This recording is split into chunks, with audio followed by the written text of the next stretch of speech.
നിർത്തുകയാണ്. കുറേ ചോദ്യങ്ങളുണ്ട്. ഷുഗറിൻ്റെ ഇവിടെ ചോദിച്ചിട്ടുണ്ട്, പ്രഷർ. ഞാനിപ്പോൾ എന്താ പറഞ്ഞ് പതിക്കിട്ടത്? യൂറിക് ആസിഡിൻ്റെ പ്രശ്നം അതാണ്. ഈ മസാല കൂടിയ ഫുഡ് നിങ്ങളൊന്ന് നിയന്ത്രിച്ച്, ഈ പറഞ്ഞ രാവിലെ ബാർലിയുടെ ഉൽപ്പന്നവും രാത്രി ചുരങ്ക കൊണ്ടുള്ള കറി വല്ലതും കഴിക്കാൻ പറ്റുകയാണെങ്കിൽ ഒരു 40% അതുകൊണ്ട് മാത്രം പോയി കിട്ടും. പിന്നെ അതോടുകൂടി പിന്നെ യൂറിക് ആസിഡിൻ്റെ പ്രശ്നത്തിന് നല്ലൊരു പരിഹാരം ഹിജാമയാണ്. അത് ചെയ്യാൻ കഴിയുന്ന അത്രയും പ്രഗത്ഭനം 5 മിനിറ്റ് കൊണ്ട് ആ പ്രശ്നം പരിഹരിക്കപ്പെടും. ഹിജാമ ചെയ്യാൻ അറിയുന്നത് നബി സ്വല്ലല്ലാഹു അലൈഹി വസല്ലം തങ്ങൾ പിന്നെ പ്രോത്സാഹിപ്പിച്ച ഒരു പ്രത്യേക ചികിത്സാ രീതിയാണ് കപ്പിംഗ് തെറാപ്പി, ഹിജാമ.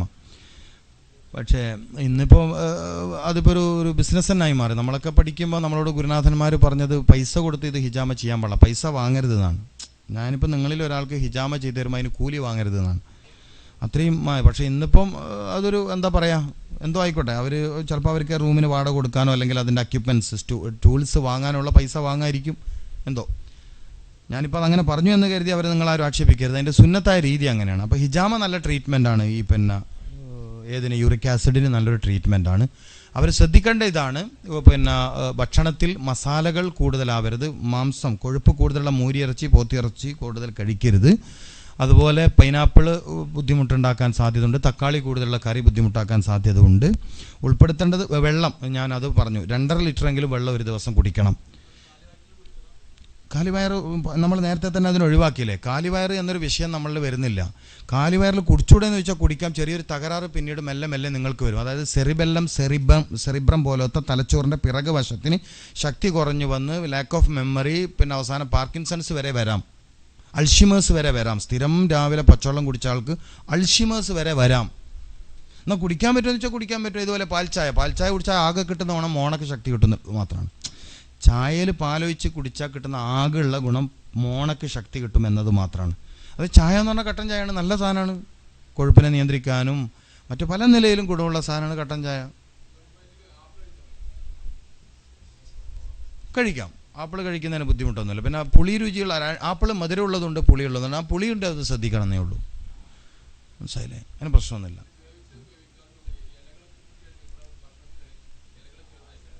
അതാണ് വേവിച്ചത് ആദ്യം, വേവിക്കാത്തത് മുന്നേ കഴിക്കുക. വയറിൻ്റെ ഓർഡർ അങ്ങനെയാണ്.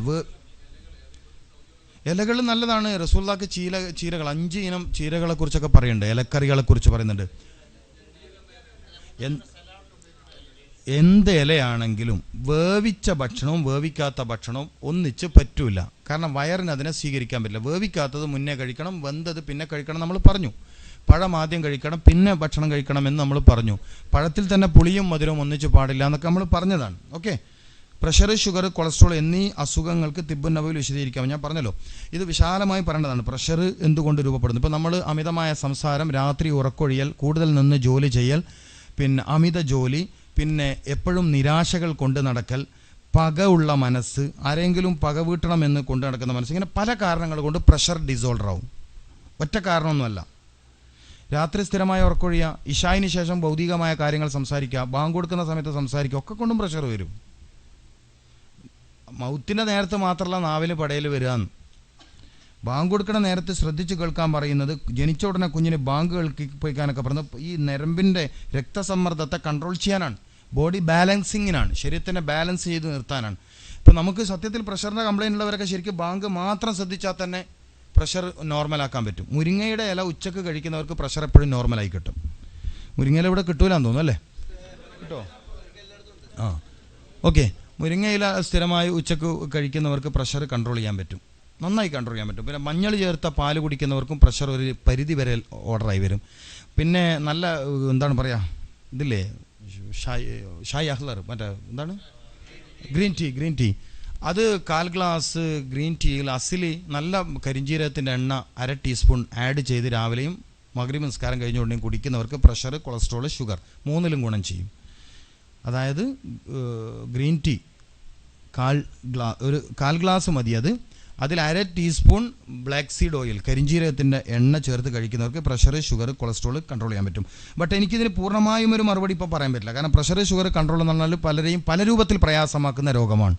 ഇതിന് ഭക്ഷണം ശ്രദ്ധിക്കാനുണ്ട്, ചിന്ത ശ്രദ്ധിക്കാനുണ്ട്, പ്രാർത്ഥന ശ്രദ്ധിക്കാനുണ്ട്, രാവിലെ ഉറങ്ങി എണീക്കുന്ന സമയം ശ്രദ്ധിക്കാനുണ്ട്, പല കാര്യങ്ങളും ഈ 3 വിഷയത്തിലും ശ്രദ്ധിക്കാനുണ്ട്. പിന്നെ കൊളസ്ട്രോൾ രോഗമാണെന്ന് ചുമ്മാ പേടിച്ച് നടക്കുകയൊന്നും വേണ്ട. പറഞ്ഞുണ്ടാക്കണം. നിങ്ങൾ ഏത് വിദഗ്ധനായ ഡോക്ടേഴ്സിൻ്റെ അടുത്ത് കൊണ്ടുപോയാലും ഞാനീ വിഷയം സംസാരിക്കും. നിങ്ങളടുത്ത് വെറുതെ പറഞ്ഞ് പൊട്ടത്തരം ഉണ്ടാക്കാനെന്ന് തോന്നിപ്പോണ്ട. കുറച്ച് ഞാൻ പറഞ്ഞ ചെറിയ കാര്യങ്ങൾ, നമ്മളിപ്പോൾ ചർച്ച ചെയ്ത ചെറിയ ചെറിയ കാര്യങ്ങൾ ശ്രദ്ധിച്ചാൽ തന്നെ കൊളസ്ട്രോളിൻ്റെ പ്രശ്നം അതിൽ ഇതേ ശ്രദ്ധിക്കേണ്ടത്. സലാഡ് രാവിലെ എല്ലാ ഭക്ഷണത്തിൻ്റെ മുമ്പ് ഒരു പ്ലേറ്റ് സലാഡ് കഴിക്കുക. ഒന്ന് ഓഫാക്കി സലാഡ് കഴിച്ചാൽ മതി. ഷുഗറിൽ ഞാനൊരു പ്രധാന വിഷയം മാത്രം പറഞ്ഞുതരാം.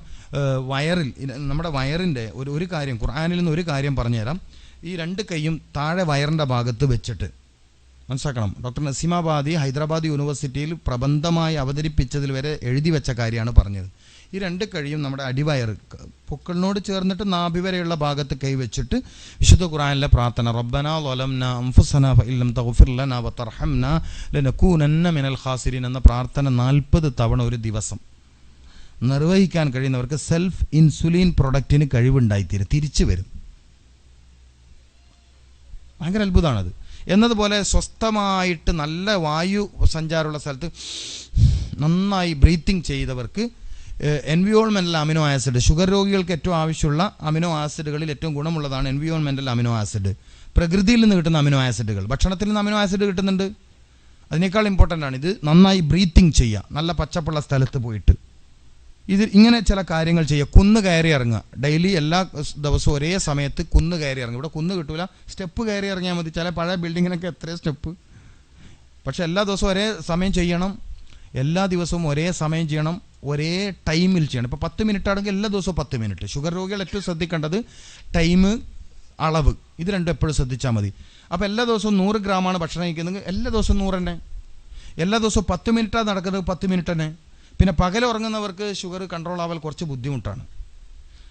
കൈലൂലത്തിൻ്റെ സമയത്ത് ഉറങ്ങാം, അത് തഹജ്ജുദ് നിസ്കരിച്ചവർക്ക്. നിങ്ങൾ ശ്രദ്ധിക്കുക. പിന്നെ രാത്രി ഡ്യൂട്ടിയാണ്, ഞാനെന്താ ചെയ്യണമെന്ന് വെച്ചാൽ എനിക്കും മറുപടിയൊന്നുമില്ല.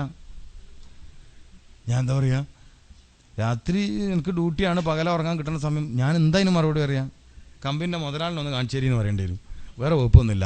ഏതായാലും പകൽ ഉറങ്ങാൻ പറ്റുന്ന സമയം തഹജ്ജുദ് നിസ്കരിച്ചവർക്ക് കൈലൂലത്തിൻ്റെ സമയമാണ്. നിങ്ങൾക്ക് പറ്റുമോ എന്നുള്ളത് എനിക്കറിയില്ല. പകൽ ഉറങ്ങുന്നവർക്ക് ഈ പാങ്ക്രിയാസിൻ്റെ സെല്ലുകൾ കൂടുതൽ ഡെഡാവും, ഷുഗറിൻ്റെ സാധ്യത വർദ്ധിപ്പിക്കും. ഓക്കെ, ശ്രദ്ധിച്ചാൽ മതി. ഏതായാലും ഇത് വളരെ പ്രധാനമാണ് കേട്ടോ. ഈ റബ്ബനാ വലംനാ അൻഫുസനാ ഫഇല്ലം തഗ്ഫിർ ലനാ വതർഹംനാ, തീർച്ചയായും അതിൻ്റെ ഫലം നിങ്ങൾക്ക് കണ്ടെത്തിക്കാൻ പറ്റും. അതോടൊപ്പം ഞാൻ പറഞ്ഞ ഷായ് അഹ്ലറിൽ ഗ്രീൻ ടീയിൽ 1/4 ടീസ്പൂൺ കരിഞ്ജീരകത്തിൻ്റെ എണ്ണ ആഡ് ചെയ്ത് രാവിലെയും രാത്രിയും കഴിക്കുക. പിന്നെ ബേക്കിംഗ് ഫുഡുകൾ ഒഴിവാക്കുക, വലിയ മീൻ ഒഴിവാക്കുക, ഇങ്ങനെയുള്ള കാര്യം. കപ്പ, പിന്നെ എപ്പോഴും മാങ്ങ കഴിക്കണതൊക്കെ ഒഴിവാക്കുക. പപ്പായ നല്ലതാണ്, പഴുത്ത പേരക്ക നല്ലതാണ്. ഇങ്ങനെയൊക്കെയുള്ള ഒരു ചിട്ടയിലേക്ക് വന്നാൽ നല്ല രൂപത്തിൽ ഷുഗർ രോഗികൾക്ക് ആശ്വാസം കിട്ടും. അള്ളാഹു എളുപ്പത്തിൽ ശിഫ പ്രദാനം ചെയ്യട്ടെ. പിന്നെ ഹിജാമ ഫലപ്രദമാണെന്ന് വെച്ചാൽ തീർച്ചയായും ഫലപ്രദമാണ്. അറിയാവുന്നവർ ചെയ്താൽ തീർച്ചയായും ഫലപ്രദമാണ്. ചെയ്യുന്നവർ സുബിഹ് ഖളാ ആക്കാൻ പാടില്ല എന്നൊക്കെ ഷർത്തുണ്ട്. അങ്ങനെ ഒരുപാട് ചിട്ടകളൊക്കെ പാലിച്ച ഒരാൾ ചെയ്യുന്ന ഹിജാമക്ക് നല്ല ഫലമുണ്ട്. പ്രത്യേകിച്ചും ചെവിയുടെ താഴെ അഹ്ദഈൻ എന്നാണ് കിതാബുകളിൽ കാണുന്നത്. ഇത് സുന്നത്താണ്, വളരെ പ്രധാനപ്പെട്ട ഏരിയയാണ് ഈ ഭാഗം. ഇവിടെയും വലത്തെ കൈയിൻ്റെ ഈ ഇവിടെ എന്താ പറയുക, ചട്ടുകം പോലത്തെ ഈ സാധനമില്ലേ, അതിനോട് ചേർന്ന നട്ടലിൻ്റെ ഭാഗത്ത് ഒരു കപ്പ്, ഇവിടെ 2 സ്ഥലത്ത് കപ്പ് വെച്ച് ഒരു 6 മാസത്തിലൊരിക്കലോ 4 മാസത്തിലൊരിക്കലോ ഹിജാമ ചെയ്യുന്നത് വലിയ ഗുണങ്ങൾ ഉണ്ടാക്കി തീർക്കും. അത്രയല്ലേ ഇപ്പോൾ അതിനെപ്പറ്റി പറയാൻ പറ്റുള്ളൂ. പിന്നെ ഹൃദ്രോഗത്തെ എങ്ങനെ തടയാൻ പറ്റും? നല്ല ചോദ്യമാണ്, കുറേ നേരം ഉത്തരം പറയേണ്ട ചോദ്യമാണ്. ഒരുപാട് കാര്യങ്ങൾ പറയാനുണ്ട്. അതിന് പറ്റുന്ന ചില കാര്യങ്ങളൊക്കെ ഞാൻ പറഞ്ഞു. രാവിലെ എഴുന്നേൽക്കുക ഏറ്റവും ഇമ്പോർട്ടൻ്റ് ആണ്. രാവിലെ എഴുന്നേൽക്കുക എന്നുള്ളത് വളരെ പ്രധാനപ്പെട്ടതാണ്.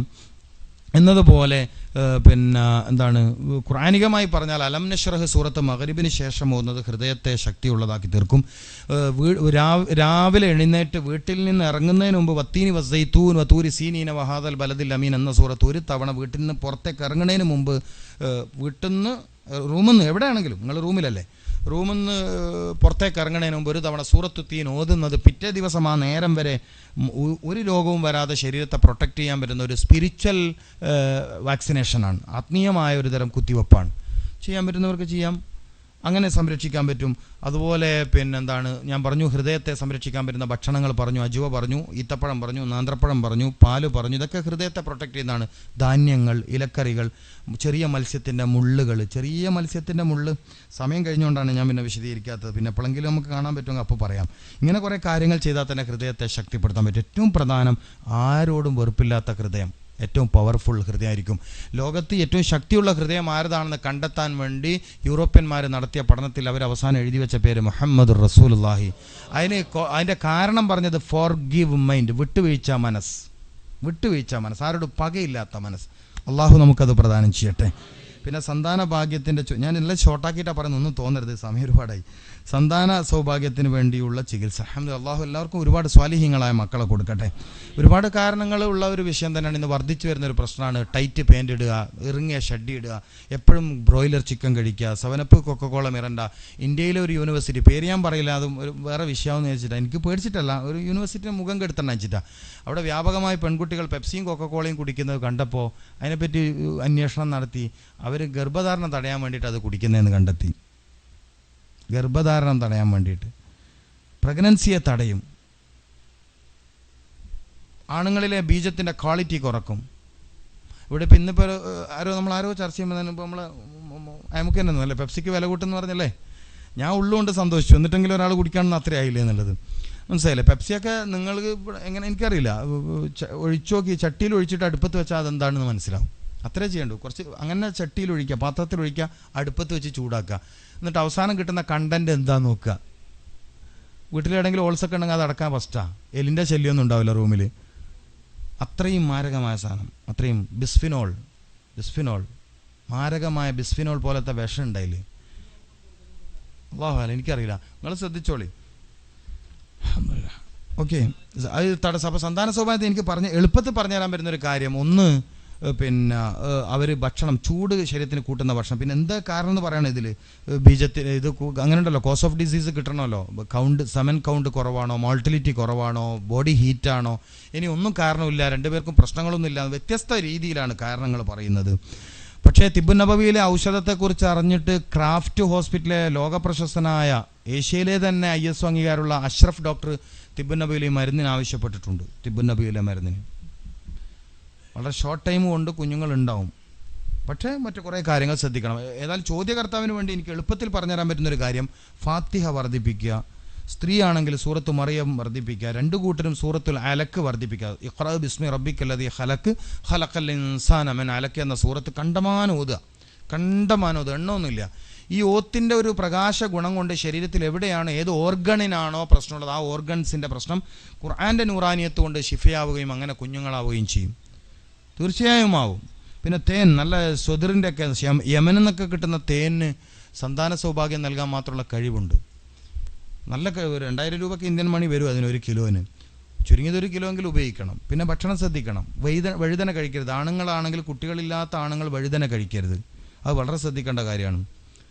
പിന്നെ ഞാൻ നേരത്തെ പറഞ്ഞ പാനീയങ്ങൾ കുടിക്കുന്നത് ഒഴിവാക്കണം. അങ്ങനെയൊക്കെ ആയാലും അൽഹംദുലില്ലാഹ്. ഇതിൻ്റെ കാരണം പറയാത്തതുകൊണ്ട് എനിക്ക് കൃത്യമായിട്ട് മറുപടി പറയാൻ പറ്റില്ല. സന്താന സൗഭാഗ്യത്തിന് വേണ്ടിയുള്ള ചികിത്സ എന്ന് ചോദിച്ചാൽ വ്യത്യസ്തമാണ് ചികിത്സ, വിഭിന്നങ്ങളായ ചികിത്സ ഉണ്ട്. കോമൺ എന്താണെന്ന് വെച്ചാൽ ഫാത്തിഹ വർദ്ധിപ്പിക്കുക, സൂറത്തുൽ ഫത്ഹ് ആണുങ്ങളും സൂറത്ത് മറിയം പെണ്ണുങ്ങളും ഓതുക, രണ്ടു കൂട്ടരും സൂറത്തുൽ അലക്ക് കൂടുതലായി ഓതുക.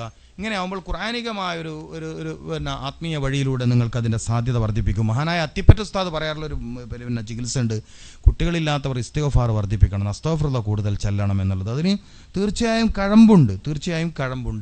ആ കാര്യം കൂടി ഞാൻ ആ വിഷയത്തിൽ നിർദ്ദേശിക്കുകയാണ്. സമയം വൈകിയതുകൊണ്ട് തൽക്കാലം പകുതി വഴിയിൽ ഞാൻ വിഷയം അവസാനിപ്പിക്കുകയാണ്. എനിക്ക് വളരെ സന്തോഷമുണ്ട് മുഹമ്മദ് റസൂലുള്ളാഹി സ്വല്ലല്ലാഹി അലൈഹി വസല്ലമ തങ്ങളുടെ ഈ വിഷയം നിങ്ങളുടെ മുമ്പിൽ എത്തിക്കാൻ കഴിഞ്ഞു എന്നുള്ളത് വളരെ സന്തോഷമുള്ള കാര്യമാണ്. നിങ്ങൾ ഈ സംരംഭം വിജയിക്കാൻ വേണ്ടി ദുആ ചെയ്യണം. കണ്ണൂരിപ്പോൾ അൽഹംദുലില്ലാഹ് ഇപ്പോൾ കഴിഞ്ഞ മാസം 100ഓളം ശ്വാസമുട്ട് രോഗികൾക്ക് തിബ്ബുൻ നബവി പ്രകാരം പൂർണ്ണമായും ശിഫ കിട്ടുന്നൊരു ചികിത്സ സഹചാരി മെഡിസിറ്റിയിൽ ഞങ്ങൾ നടത്തി. 80ഓളം രോഗികൾ ഇപ്പോൾ അൽഹംദുലില്ലാഹ് പൂർണ്ണ ആശ്വാസത്തിലാണ്. ബാക്കി ഒരു 10-18ഓളം രോഗികൾ കൂടി സലാമത്താവാനുണ്ട്. ആകെ 2 മാസമായിട്ടില്ല ചികിത്സ തുടങ്ങിയിട്ട്. അപ്പോൾ നിങ്ങളിത് ഓർമ്മിക്കണം, ഈ സംരംഭത്തെ ഓർമ്മിക്കണം. പിന്നെ നമുക്ക് ഇനിയും പല രോഗങ്ങളും ഏറ്റെടുത്ത് ഇതുപോലെ പൂർണ്ണമായും ശിഫ കിട്ടുന്ന ചില ചികിത്സ കൊടുക്കണമെന്നുണ്ട്. 2 ലക്ഷ്യമാണ്. ഒന്ന് രോഗിക്ക് ആശ്വാസം, മറ്റൊന്ന് റസൂലുള്ളാഹിന്റെ സുന്നത്തിനെ ലോകത്തിന് അറിയിക്കുക. അതിന് നിങ്ങൾക്ക് ചെയ്യാൻ പറ്റുന്ന ഒന്ന് പ്രാർത്ഥനയാണ്. നന്നായി പ്രാർത്ഥിക്കണം. ഈ സംവിധാനം വളരെ കുറേ ആലിമീങ്ങളാണ് ഇതിൻ്റെ മുമ്പിൽ നിൽക്കുന്നത്, പണ്ഡിതന്മാരാണ് മുമ്പിൽ നിൽക്കുന്നത്. അവരൊക്കെ ഇപ്പോൾ കഴിഞ്ഞ 4-5 ലക്ഷം രൂപ ചിലവ് വന്ന് അവർ സ്വന്തമായിട്ടുള്ള ശമ്പളത്തിൽ നിന്നും അവർക്കറിയുന്ന സുഹൃത്തുക്കളിൽ നിന്നും സമാഹരിച്ചിട്ടാണ് അവർ ഈ ചികിത്സ ചെയ്തിരിക്കുന്നത്. നമ്മൾ മനസ്സിലാക്കേണ്ട കാര്യമാണ്. അതിലൂടെയാണ് ഒരുപാട് ആളുകൾക്ക് ഇപ്പോൾ ആശ്വാസം ഉണ്ടായിരിക്കുന്നത്. അപ്പോൾ നിങ്ങളുടെ ഓർമ്മയിൽ ഇതുണ്ടാവണം. ഞങ്ങളോട് പൈസ തരണം എന്നല്ല പറയണം, നിങ്ങളുടെ ഓർമ്മയിൽ ഉണ്ടാവണം. ഈ ധർമ്മം വിജയിക്കാൻ നിങ്ങൾ പ്രാർത്ഥിക്കണം. ഈ സംവിധാനം ലോകത്ത് വളരണം. അള്ളാഹു അതിന് തൗഫീക്ക് നൽകട്ടെ എന്ന് മാത്രം പ്രാർത്ഥിക്കുന്നു. നിങ്ങളിലും പ്രയാസമുള്ള രോഗികൾ, കാലങ്ങളായി ചികിത്സിച്ച് ഭേദമാവാത്ത രോഗികളൊക്കെ ഉണ്ടെങ്കിൽ, ഞാനിപ്പോൾ ഇവിടെ ഫ്രീ ആണ്, പകൽ നേരം മക്കയിൽ ഫ്രീ ആണ്. അത്രയും ദൂരം വരാൻ നിങ്ങൾക്ക് ബുദ്ധിമുട്ടായിരിക്കും. ഫോൺ നമ്പറുണ്ട്, ഞാൻ വിളിച്ചെടുത്താൽ ഞാൻ ഫോണിൽ പറഞ്ഞുതരാൻ പറ്റുന്ന കാര്യങ്ങൾ. ഇല്ലെങ്കിൽ അവിടെ വരെ വന്നു കഴിഞ്ഞാലും ഞാൻ പറഞ്ഞുതരും. എനിക്ക് പ്രത്യേക ജോലിയൊന്നുമില്ലല്ലോ, റൂമിൽ ചുമ്മാ ഇരിക്കുകയല്ലേ. അപ്പോൾ ആ സമയത്തൊക്കെ നിങ്ങൾക്ക് പിന്നെ എന്ത് കാര്യങ്ങളും എൻ്റെ ഉദ്ദേശം ഇതാണ്, റസൂലുള്ളാഹിൻ്റെ സുന്നത്ത് ഹയാത്താക്കുക എന്നുള്ളതാണ്. അൽഹംദുലില്ലാഹ്. അപ്പോൾ ആ നിലയിൽ നിങ്ങൾക്ക് എന്ത് സേവനം വേണമെങ്കിലും ഞാൻ ചെയ്തു തരും. അള്ളാഹു വിജയിപ്പിച്ചു തരട്ടെ. നാട്ടിലും നിങ്ങൾക്കിപ്പോൾ അറിയുന്ന ആളുകൾ, കാലങ്ങളായി രോഗം കൊണ്ട് പ്രയാസപ്പെടുന്ന ആളുകളുണ്ടെങ്കിൽ ഞങ്ങളുമായി ബന്ധപ്പെട്ടാൽ തീർച്ചയായും ചെയ്യും. അതിന് പാവപ്പെട്ട ആളാണ്, പൈസയൊന്നും ഇല്ലെങ്കിൽ ഫ്രീ ആയിട്ട് ചെയ്യും. ഞങ്ങളിലിപ്പം സാമ്പത്തിക ലാഭമൊന്നും ആഗ്രഹിച്ച് ചെയ്യുന്നത്, നമുക്ക് വേറെ ബിസിനസ് ഉള്ളതുകൊണ്ട് അതിലുകൊണ്ട് ജീവിച്ചു പോകുന്നതാണ്. ഇത് മരുന്നുണ്ടാക്കിയിട്ട് ജീവിക്കണ്ട. അള്ളാഹു അങ്ങനെ ഒരു വഴി തരാതിരിക്കട്ടെ. അല്ലാണ്ട് തന്നെ ജീവിക്കാനുള്ള നല്ല വഴി അള്ളാഹു തന്നിട്ടുണ്ട്. അപ്പം നിങ്ങളെല്ലാവരും ഇതിൻ്റെ ഭാഗമാവണം എന്നാണ് എൻ്റെ അഭിപ്രായം. എല്ലാവരും ഇതിൻ്റെ ഭാഗമാവണം. നിങ്ങൾ ഒരു സംസ്കാരം, സുന്നത്തായൊരു സംസ്കാരത്തെ ഏറ്റെടുത്തിട്ട് വിജയിപ്പിക്കുന്ന ഒരു ധർമ്മത്തിൽ നിങ്ങൾക്ക് എങ്ങനെ കൂടാൻ പറ്റും, അങ്ങനെ ഇതിൻ്റെ ഭാഗമാവണം. അള്ളാഹു വിജയിപ്പിക്കട്ടെ. വളരെ സന്തോഷമുണ്ട് ഇസ്ലാം സെൻ്റർ ഇങ്ങനൊരു പരിപാടിക്ക് എനിക്ക് അവസരം തന്നതിൽ ഞാൻ നന്ദി രേഖപ്പെടുത്തുന്നു. അള്ളാഹു നമുക്ക് എല്ലാവർക്കും ശിഫ പ്രദാനം ചെയ്യട്ടെ എന്ന് മാത്രം പറഞ്ഞുകൊണ്ട് ഇനി വേറെന്തോ പറയാനുണ്ടോയെന്ന് അറിയില്ല. ഏത് വാക്സിൻ? ഇപ്പോൾ പുതിയ പഠനം വന്നല്ലോ, ഏറ്റവും ലേറ്റസ്റ്റ് പഠനം വന്നത് ആവശ്യമില്ല എന്ന് ഇന്ത്യയിൽ തന്നെ പഠനം വന്നല്ലോ. അത് ഗവൺമെൻറ് ഇനിയിപ്പോൾ അത് പ്രഖ്യാപിക്കും തോന്നുന്നു. വാക്സിൻ ആവശ്യമില്ല, അല്ലാണ്ട് എൻ്റെ ശരീരത്തിൽ പ്രതിരോധം ഉണ്ട് എന്നാണ് ഞാൻ പറഞ്ഞത്. ഉമ്മയുടെ ശരീരത്തിൽ പ്രതിരോധം, അതിനുള്ള സംവിധാനം ഉണ്ട്. വിശദമായി പറയാൻ സമയമില്ല. തീർച്ചയായും ഞാൻ അതിന് സൗകര്യം ചെയ്തു തരും. 3 യൂണിവേഴ്സിറ്റികൾ നമ്മളുമായി ഇപ്പോൾ ടൈപ്പാണ്. ബിരുദമുള്ള മതപണ്ഡിതന്മാർക്കും +2 സയൻസ് കഴിഞ്ഞവർക്കും തിബ്ബുൻ നബവി പഠിക്കാനുള്ള സൗകര്യമുണ്ട്. +2 സയൻസ് കഴിഞ്ഞവരാണെങ്കിൽ BIMS, MBBS എന്ന് പറയുമ്പോൾ BIMS എന്ന രൂപത്തിൽ പഠിക്കാം. അതുപോലെ പിന്നെ Calicut university, Annamalai university, Kuttalam university, മറ്റ് യൂണിവേഴ്സിറ്റികളിൽ PhD ലെവലിൽ ഇതിൻ്റെ സ്റ്റഡി ചെയ്യാം. അതായത് ബിരുദമുള്ള മതപണ്ഡിതന്മാർക്ക്. ഓപ്പൺ യൂണിവേഴ്സിറ്റി വരുന്നുണ്ട്. ഓപ്പൺ യൂണിവേഴ്സിറ്റി നമ്മൾ പിന്നെ ഇന്ത്യയിൽ വരുന്നുണ്ട്. തിബ്ബുൻ നബിയുടെ മാത്രം പഠിക്കാൻ സൗകര്യമുണ്ട്. ഇപ്പോൾ ജിദ്ദയിൽ പഠിക്കാൻ പറ്റുമെന്ന് വെച്ചാൽ, ജിദ്ദയിൽ ആലിമീങ്ങൾ ഒരുമിച്ച് വിടുമെങ്കിൽ തീർച്ചയായും ഞാൻ വരുന്ന സമയത്തൊക്കെ അത് പഠിപ്പിക്കും. എനിക്ക് പ്രയാസമൊന്നുമില്ല. നമ്മളിത് വ്യാപിക്കണമെന്ന് ആഗ്രഹിക്കുന്നത്. അപ്പോൾ ജിദ്ദയിലെ ഒരുപാട് രോഗികൾക്ക് ആശ്വാസമല്ലോ. നിങ്ങൾ ഏതെങ്കിലും ഒരു വിഷയത്തിൽ രോഗ ചികിത്സ പഠിച്ച് ഇവിടെ ഒരുപാടാക്ക് ആശ്വാസമല്ലേ. അപ്പോൾ ആ നിലയിൽ ഇവിടുത്തെ ആലിമീങ്ങൾ തയ്യാറാവുകയാണെങ്കിൽ, അത് ഒരാളാണെങ്കിലും 2 ആളാണെങ്കിലും എന്നെ സംബന്ധിച്ചിടത്തോളം ഉള്ള സമയത്ത് അത് പഠിപ്പിക്കും. റസൂലുള്ളാഹിൻ്റെ സുന്നത്ത് ഹയാത്താക്കുക എന്നുള്ള നമ്മൾ ആവശ്യമല്ല. മെറ്റീരിയൽസ് മീൻ അതിൻ്റെ ബുക്സ് ഉണ്ട്. ഹദീസ് 40 ഹദീസാണ് ഒരു ദൗറ എന്ന് പറയുന്നത്. 40 ഹദീസാണ് ഒരു കോഴ്സ് എന്ന് പറയുന്നത്. 2 ഇയറാണ് അതിൻ്റെ ഡിപ്ലോമ പീരീഡ്. എൻ്റെ ഡിഗ്രി പീരീഡ് 5 ഇയറാണ്. പക്ഷേ ഇപ്പം നമ്മൾ പുതിയ പരിഷ്കരിച്ച സിലബസിൽ 3.5 വർഷം കൊണ്ട് പിന്നെ BSc സുവോളജി വിത്ത് DIMS അല്ലെങ്കിൽ BIMS 2 ബിരുദം നേടാം.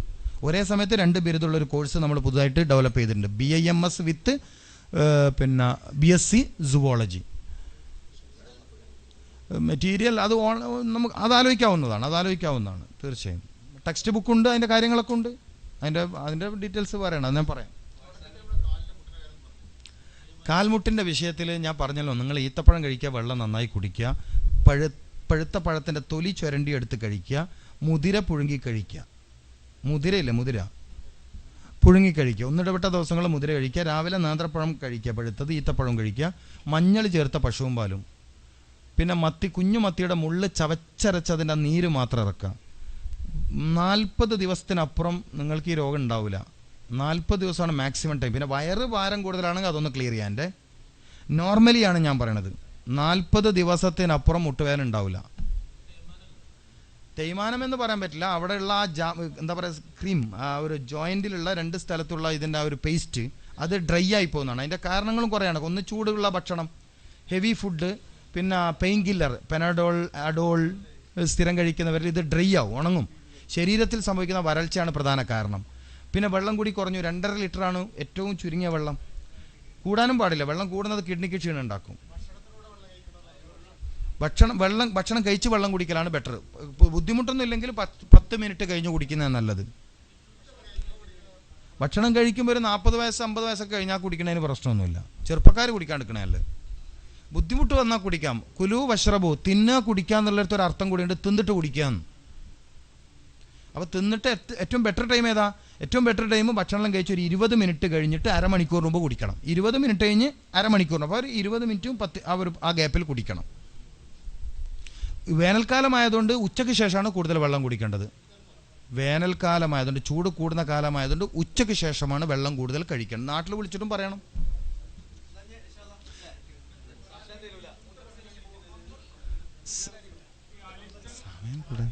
ചുട്ട ഭക്ഷണത്തിന് പ്രശ്നമൊന്നുമില്ല.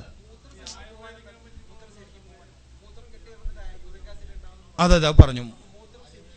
പോവാൻ നല്ലത് ഇതാണ്. ഒന്ന് മാങ്ങ കഴിക്കണം, അതുപോലെ ചുരങ്ങ കഴിക്കണം, ബാർലി കഴിക്കണം. എന്നാൽ തന്നെ ബാർലി നന്നായിട്ട് മൂത്രത്തെ പുറത്ത് കളയും. ഇല്ലില്ല, നാച്ചുറോപ്പതി എന്ന് പറയുന്നത് ഭാരതീയ സംസ്കാരത്തെ ജനങ്ങളിൽ കെട്ടിവെക്കാൻ വേണ്ടി ഉണ്ടാക്കിയ ഒരു ചികിത്സാ രീതി മാത്രമാണ്. ഗാന്ധിയാണ് അതിൻ്റെ മെയിൻ പ്രചാരകൻ. പിന്നെ ലൂയി ക്യൂയി എന്ന് പറയുന്ന ഒരാളാണ് അതിൻ്റെ ഫാദർ ഓഫ് മെഡിസിൻ. തിബുനബുയായിട്ട് അതിന് ബന്ധമൊന്നുമില്ല. അല്ല, ഞാൻ പിന്നെ വേണേ വരാം. എനിക്ക് ചോദിപ്പോൾ സമയം, ഞാൻ പിന്നെ വരാം. അതെ, നമ്മൾ സമയം നമ്പർ തങ്ങളെടുത്തുകൊണ്ട് ഇൻഷാ അല്ലാഹ് ഒന്നും വിചാരിക്കരുത്. ഞാൻ 6 മണിക്കൂറും 10 മണിക്കൂറൊക്കെ നിന്ന് പറയും, എനിക്ക് പ്രയാസമില്ല. നമ്മൾ ഇൻഷാ അല്ലാഹ് നമുക്ക് നോക്കാം, ആ ലെവലിലേക്ക് വരും. ഏതായാലും സന്തോഷമുണ്ട്. പിന്നെ ആഖിർ ദഅവാന അൽഹംദുലില്ലാഹ്.